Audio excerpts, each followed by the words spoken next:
One of the severest problems in the South is brutality practiced by law enforcement officers, such as an incident that occurred to me about a year and a half ago in Plaquemine, Louisiana.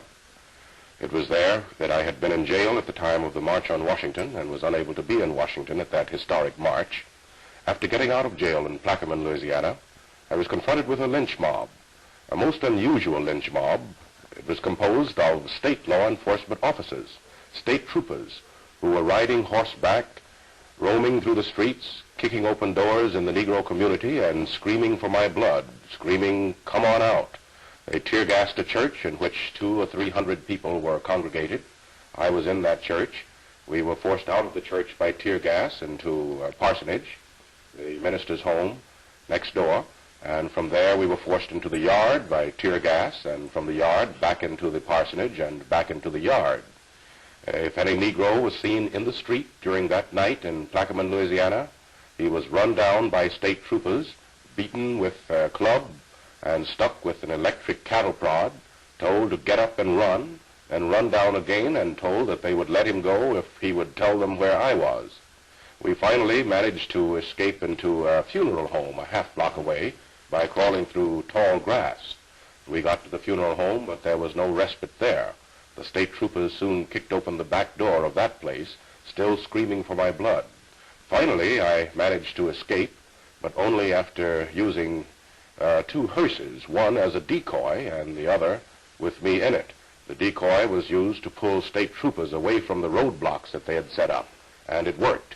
I was then put in the back of the second hearse and sped toward New Orleans, where we held a press conference and described what had transpired, and announced that I was returning to Plaquemine the next day, and if the state troopers had a warrant for my arrest, I would be there to be served with it and to find out what the charges were. The next day, we discovered that they had no warrant at all.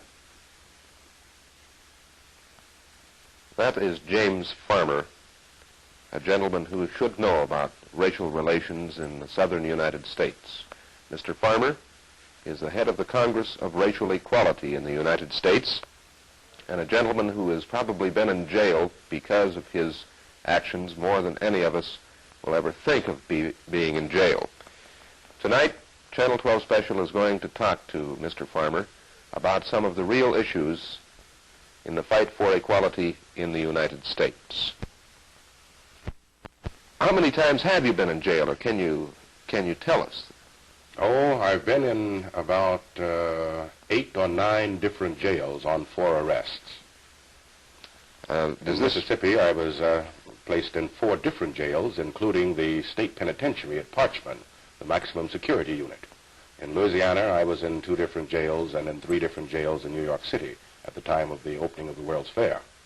Now, you've been in Selma recently, and you were there at the time of the heightened tensions. Yes. How does Selma differ from any other small white community in the South, or small community in the South? Well, Selma has more Negroes than it has white. This is one of the distinguishing features. There are such towns as Selma and such counties throughout the Deep South. But it's also a very poor town. The industries that are there are on their last legs, as it were, and unemployment is very great. And one usually finds that when unemployment is great in any area, the racial tensions tend to heighten. We've heard considerable about outside agitators. People, well, Governor Wallace has talked about if the outside agitators would stay out, our people are happy, the Negroes here are happy. What about this? Well, nothing could be further from the truth. It may be that Governor Wallace really believes that he has been conditioned to believe that Negroes are happy or content. But they are not happy under segregation, and they do not need outsiders to tell them that they are not happy. They realize it. All that they do with the outside persons representing the civil rights organizations is to use them for the specialized skills that they have. Now, in Mississippi, they tell me that the state was gravely concerned about its public image when the Freedom Riders first went into the state in 1961 and hired a public relations firm to try to correct that image. The public relations firm sent 2 of its brightest young men down there. They studied the situation and came up with a plan of action. They would put one Negro on television and let him tell all the American people how happy Negroes are in Mississippi and how they love segregation and how good the white people treat them. They sat him down in the studio and told him that people all over the country were watching his face and would be listening to his voice, and he should tell them that. He said, "Just a minute, I have a question to ask. Did you say they can hear me all over the country? In New York and Washington State and California and Chicago?" They said, "Yes." He then leaned toward the microphone and said, "Help!" Well, the Negro has been subjected to this for over 100 years. We're now in what you call phase 2 of the revolution. Why hasn't this happened before? What is responsible for it coming up now in the 60s? Why has the Negro stayed down so long? Mm-hmm.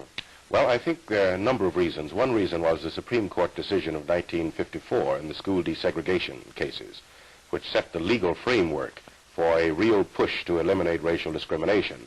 For the first time in 1954, the U.S. Supreme Court said that segregation is per se discrimination and is therefore unconstitutional. Other reasons are World War II, in which the Negro soldiers who were fighting were told that they were fighting against the master race theory of Nazism, and inevitably they began to ask themselves, what about the master race theory back home? So did their friends and relatives. A second reason is the increasing education of Negro youth.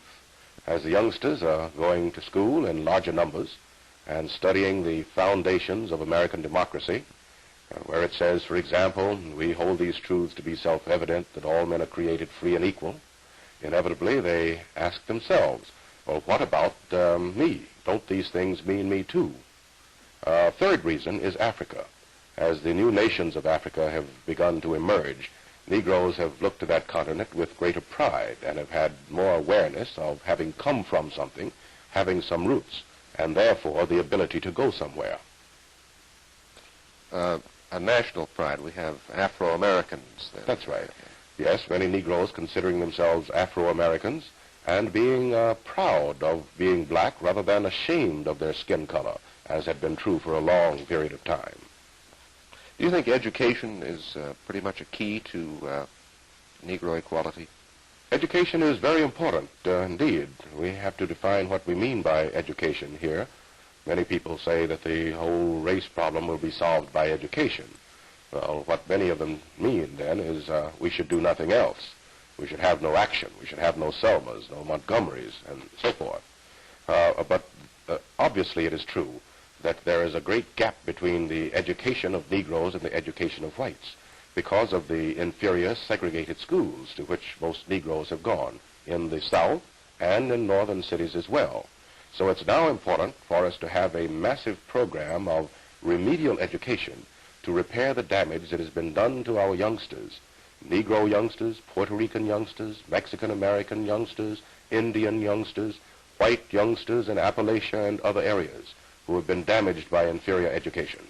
This gets down to the war on poverty, I think, doesn't it? It does indeed. It's my belief that it ought to be a major part of the anti-poverty program.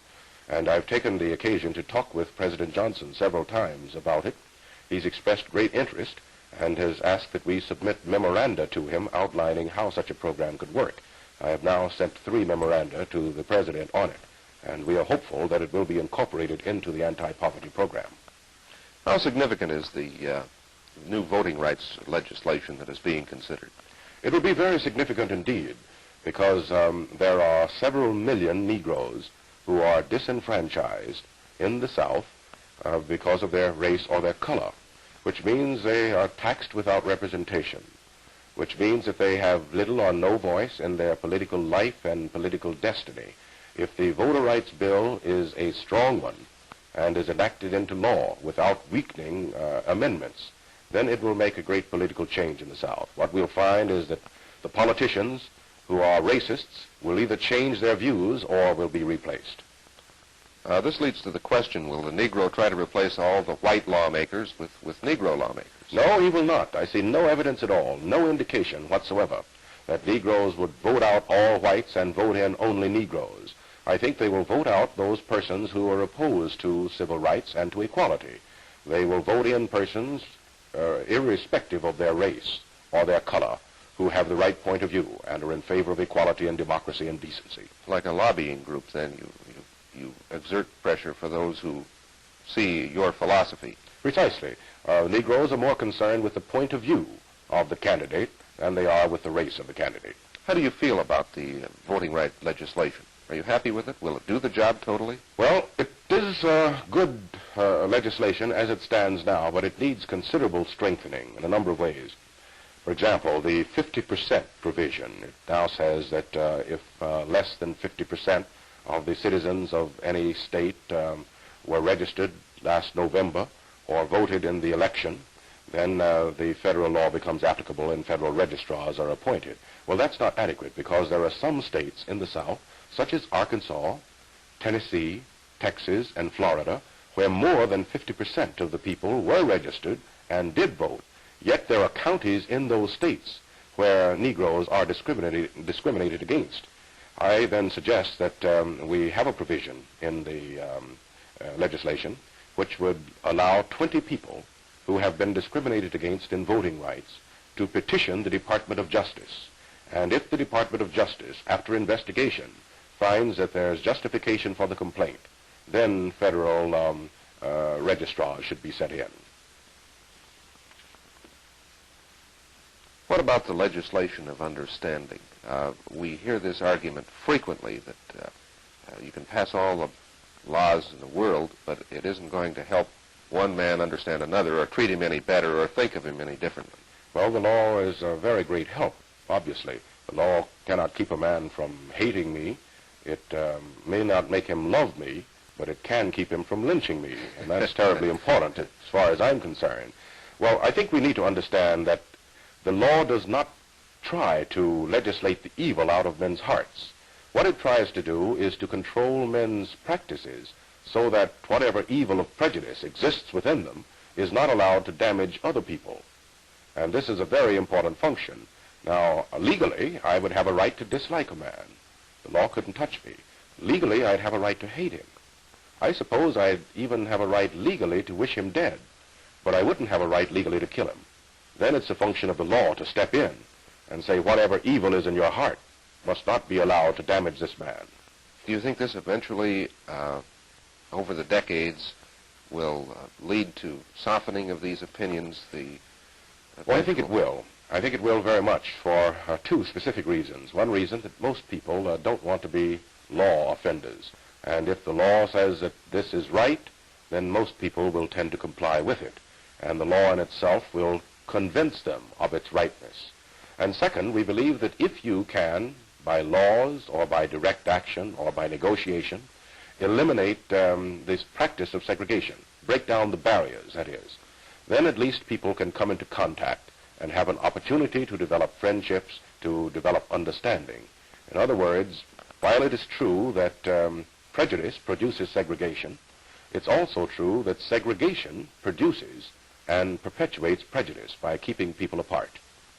Have you seen any evidences of this theory since the Civil Rights Law was passed? Why, yes. We have found that in many areas in the South, in cities in the Deep South, where they had said, no, never, we will never desegregate this restaurant or this theater, this lunch counter, or what have you. After the law went into effect, they did desegregate, and nothing has happened. The place is not burned down. There are no fist fights. People who sit down have found it irrelevant who is at a table behind them in a restaurant. It's no longer important who sits across in the next table. It's not important who sits there. I was in a hotel in Savannah, Georgia, which had been segregated before the Civil Rights Act, was now desegregated. There were about 50 Negroes there attending a conference. There were no problems whatever.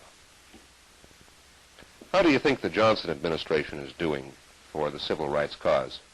Well, I've been impressed with the Johnson administration and particularly with President Johnson in his sincerity and his interest in doing something about solving this problem. We felt that he was slow to move in the Selma crisis and should have moved earlier, which is the reason we built up pressure on him and set the thing right at his doorstep. But when he acted strongly. He spoke out strongly. He joined the civil rights movement, and he has declared war on the Ku Klux Klan, and that's been a long time coming. Mr. Farmer, where is the Negro Revolution headed? We know that it's breaking wide open in the South. How about the North? Well, for a long time, Northern Negroes were much more apathetic than Southern Negroes and did not have the same spirit in resisting. The reason being that conditions are relatively good. That is, they were better than in the South. Many Negroes who had come from the South to the North felt that they had escaped, and that the obvious discrimination, the for colored, for white signs, and the brutality did not exist. After they remained in the North for a while, however, they found that there were severe problems of job discrimination and housing discrimination and de facto school segregation, that is, school segregation based upon residential segregation. The Civil Rights Revolution thus began in the South. It began a few years ago with the sit-ins, the student sit-ins in the South, and the freedom rides, and so forth. Now it has spread north. You may recall that in the spring and summer of 1963, there were massive demonstrations, not only in the South, but also in the North. In the North, there were many large picket lines around construction sites, for example, protesting discrimination in the building trades and the construction industry. Likewise, there have been school boycotts in a number of cities in the North, protesting segregation in the schools. Will this intensify in the coming year or in the months ahead? There's no question about it. The Civil Rights Revolution is now across the board, north, south, east, and west. And I think that this trend will continue until we have been victorious. And by victorious, I mean that America lives up to its promise and its aspirations of democracy. And we have really an open society, a society of friends, where what a person can do and what he can become is not restricted by the color of his skin. Let me ask you, when do you foresee an end to the revolution? Well, it's difficult to say how long it'll take because there's so many factors that we do not know and cannot judge. We don't know how intense will be the response of the federal government or the American people generally. But if I must give a wild guess, I would say that within the next 10 or 15 years, we should be over the hump, and the basic part of the job will be done. Getting back to the North, we find a lot of communities in the North, especially, that say we have no race problem. Yes. Bellingham is a community that claims it has no race problem. Well, yes, many communities say we have no race problem when what they really mean is they have no Negroes. If they have no Negroes or very few Negroes, then obviously there is no problem in the sense that there is no tension, there is no issue raised. But what they have found in many cases is that when the Negro population increases, as the migration from the South to the North goes on, that they do have a problem. Now, before World War II, there were many towns and cities, particularly in the Northwest, that had no Negro population, and thus boasted that they had no race problem. But during the war, Negroes came in for wartime jobs in industry, and for the first time they found that they did have a problem, because the Negroes who came in were segregated in living and were discriminated against in jobs, and they found that considerable racial tension existed. The thought is still there, even though the physical manifestation has not taken place. That is right. The thought is there and the prejudice is there.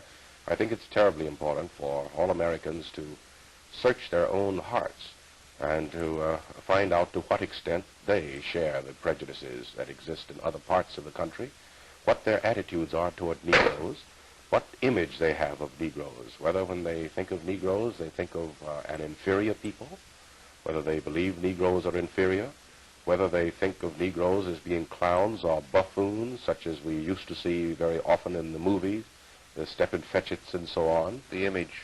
The image, the stereotyped image, or whether we think of Negroes as happy-go-lucky, contented people who sit under the magnolia trees in the South and strum their guitars and sing sweetly of the hereafter.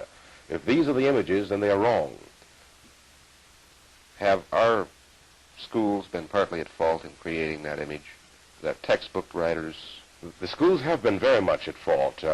The textbooks used in high schools and in colleges dealing with American history do not portray accurately the role and the contribution of Negroes to American history and the building of America. They present instead an image of Negroes during slavery as being generally acquiescent, people who accepted their role in slavery and made perfect slaves, ignoring the fact that there were slave revolts led by slaves, and that there was the Underground Railroad, where slaves ran away from home to escape north at great risk to themselves. Not only the textbooks used in high schools and colleges, but also books used in elementary schools, and preschool books used by smaller children frequently portray Negroes as carriers of bags, as porters exclusively, or as janitors who sweep and mop and scrub the floors. And this tends to plant the idea in the minds of the young, and they grow up then with the stereotyped image of Negroes. Could the press be partly at fault here, the mass media? Well, it is, I think, to a great extent. We find still in many cities that there are racial designations attached to crime stories. In other words, if a crime, small or large, is committed by a person who happens to be a Negro, then he is indicated, he is described as John Jones Negro. The same is not done with white persons who commit crimes. We don't say Anthony Smith of English descent, or Irish, or Scandinavian, or German, or Italian. We just give the name. When we began this program, you were telling about an experience in Plaquemine, Louisiana. An experience that I think none of us had ever heard of, and I'm sure there must be thousands of other experiences every day, every week of this type. Is the press doing its job in this respect? In other words, we read reports, we see television reports where there are killings, where there are mass demonstrations. But what about the deprivation of rights that are not being reported? Well, there are, as you indicate, many such instances of brutality, of denial of human rights, and they occur daily in the Deep South. They do not come to the attention of the public. The press does not cover them unless there has been a death or great beatings, violence of that sort, or mass arrests. Most of the incidents go unnoticed indeed. Selma, for example, would not have gotten the attention which it did get had it not been for the masses of people who were in the street and for the arrest of Dr. King and for the brutality that the state police and the sheriff's deputies used against Negroes when they attempted to march to Montgomery on that first Sunday. Would the revolution be as effective, or the civil rights movement be as effective as it is, had you not received the press coverage you have received, however? Obviously it would not. I think that television particularly has been helpful. The student sit-ins in the South in 1960, for example, would not have spread in all probability as they did had it not been for the television coverage which they received. Many youngsters in other parts of the South saw on the television screen what their co-partners were doing in other parts of the South and asked themselves, and why shouldn't we do the same? Then they hit the streets and began demonstrating. So television helped it to spread, and it has helped people all over the country to realize the depths of the problem and the intensity of the feeling, and thus their consciences have been stirred and their intellects enlivened. Tell us a little bit about CORE, Mr. Farmer.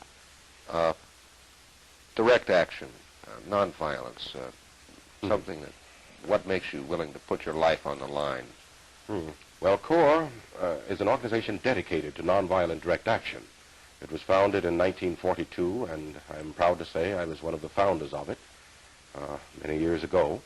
And it's an interracial organization, national in scope, which uses techniques such as those that were developed by Gandhi in India as the Indians fought for an end to colonialism and for self-determination. Now, it is our conviction that if a person is opposed to an evil, such as racial segregation or discrimination, he has a responsibility to try to withdraw himself from participation in that evil and to try to bring the evil to an end. This means, in other words, that he has a responsibility to place his body between the evil practice and the perpetrators of the evil, and thus try to stop the practice of the evil. Now, all of us are afraid, of course. We would be lying if we said that when we go to Selma, when we go to Montgomery, when we face a lynch mob, we are not frightened. We are frightened, but there is a determination which outweighs that fear, a determination to do something against the problem that completely submerges the fear. What does a cattle prod feel like? Well, it gives you quite a shock. It's an instrument about so long that is battery-operated and transistorized, and when it touches the skin, it gives you quite a shock. It is used to move cattle normally. Balky cattle are stuck with it, and they will move. Now, when a human being is stuck with it, he gets an equal shock, and he will move too. It is not dangerous in the sense that it won't kill you unless you have a bad heart.